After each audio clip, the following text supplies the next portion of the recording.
people who say, "Sorry, just saw this." Today, we're talking about people who say, "Sorry, just saw this." It sounds innocent, almost apologetic, like a small delay that doesn't really matter. At first, you believe it. You assume it was an accident, a missed notification, a busy day, because everyone misses a message sometimes. But when it keeps happening, the phrase starts to feel familiar, predictable, expected. "Sorry, just saw this" becomes less of an explanation and more of a pattern. Not urgent, not intentional, just conveniently late. So you wait. Not angrily, not impatiently, just normally. You tell yourself it's fine, that people are busy, that life gets in the way. Hours pass, sometimes a full day, sometimes longer. You don't follow up, you don't push, you don't want to seem demanding. And slowly, waiting becomes part of the conversation. Not because anyone asked you to wait, but because silence feels easier than calling it out. Most of the time, they didn't mean to ignore you. They saw the message. They just didn't feel like answering yet.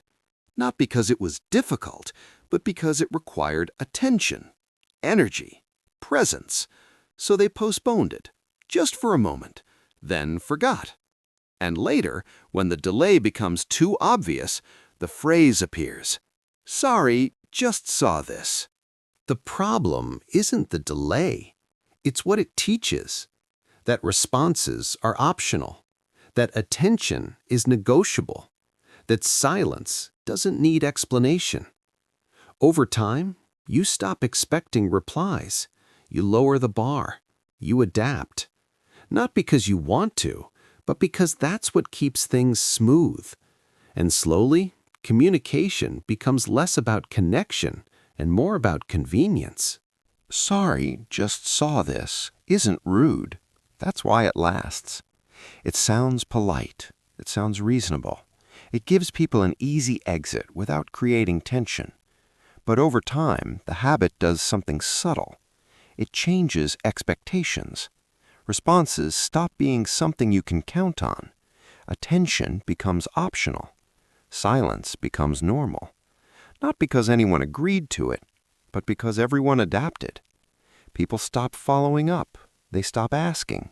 They stop expecting urgency. Conversations slow down. Plans feel less real.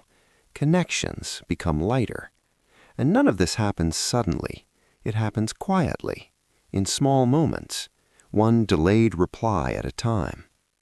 Eventually, people learn that replying late has no consequences. No explanation is needed, no effort is required. So the phrase survives, not because it's honest, but because it's convenient. And at some point, no one remembers when communication stopped being about presence and became about availability. Always later, almost never now. Who approved this?